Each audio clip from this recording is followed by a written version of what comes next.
Hi. Welcome to today's edition of Caddy's Corner.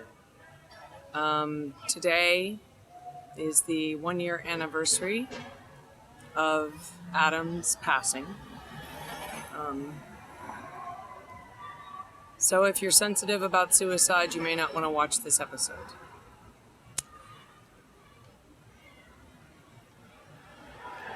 Adam Rudnicki was a very special person to me. We did not know each other very, very long from the time I was started at Montero's until last year. But we were both going through a lot, and I had some medical challenges and had to let Adam take Phil for a while. So to Phil, he was Uncle Adam. And it's impossible to put into words what somebody means to you, right? And how much he stood up for me. But I was broken when I showed up at Montero's. I didn't know who I was. I was spiraling from a lot of loss. I was very angry that I had been taken advantage of in a lot of ways, and I was hurting a lot. And Adam would come in. He lived right around the corner. I'm in Brooklyn Heights right now, and I'm getting ready to go to Montero's and work tonight. And he would come in so often, and we would shoot pool, called it Click Clack, and we would dance to songs on the jukebox, and he challenged me to make creative cocktails for him when it was nothing much going on, and I actually have some new cocktail recipes just because of him. And he reminded me that I was strong and funny and capable and confident on days I couldn't see that and didn't know that. And we leaned in hard on each other. Because I understood. I've been in the place where I thought this world would be better off without me. And I believed it. It's one of the reasons why It's a Wonderful Life resonates with me so loudly, I think. And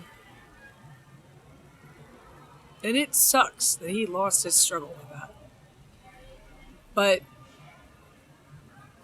this thing that I'm doing here, these videos, it's part of a bigger plan. If you didn't see the first one, I talked about it a little bit. It's called the Potter Plan. That's been its secret code name. And the minute that I figured out the map of what I wanted to do and how I wanted to do it, I rushed over to Adam's and got some hummus from Sahadi's, and we sat there and we talked about it, and he was going to be a partner with me in it. And I didn't really have the confidence to think that I could do this on my own, that I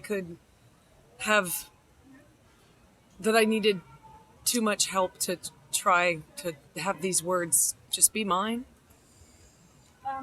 And he believed in me a lot. And he told me that a lot. And he also left me a note. So one of the reasons that these 50 videos are happening is him. One of the big reasons that these 50 videos are happening is him. And I've reached out to all the family today. We've been chatting and giving each other a lot of love because it's hard. He lost his battle with convincing himself that we still needed him a lot. So, big shout out to the 224 Firehouse for what they had to do that day, answering that call. And also how they helped me deal with it afterwards. That was a big deal. Anyway, Adam was a poet and a bright spirit and a wonderful man. And one of his favorite poets was a man named W.H. Auden, if you haven't heard of him. Highly recommend reading some. And one day he called me up. He was so excited because he was reading a poem to Phil.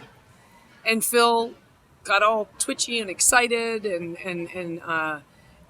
this one particular poem, Heavy Date, really seemed to resonate with Phil. So I started off today reading the whole poem to Phil.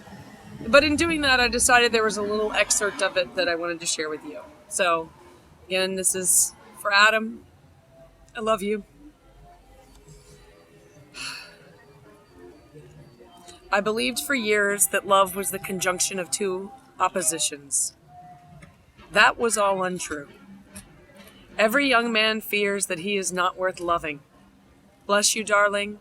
I have found myself in you. When two lovers meet, then there's an end of writing, thought, and analytics. Lovers, like the dead, in their loves are equal. Sophomores and peasants, poets and their critics, are in the same bed.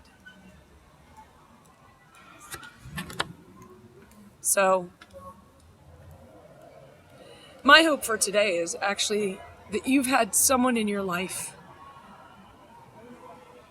that's lifted you up and held you up and made you believe in yourself in those days when you didn't. And don't take them for granted. And I don't think I need to say it, but in suicide prevention, if you're feeling these thoughts overwhelm you, seek help, find help. Turn yourself into a facility if you have to. There are ways out of that darkness. I'm still finding mine. But I've at least become pretty convinced that this world is not a better place without me. And that would hurt a lot of people. So, blessings and love. Oh, yeah. We'll do it again tomorrow. I miss you, Adam.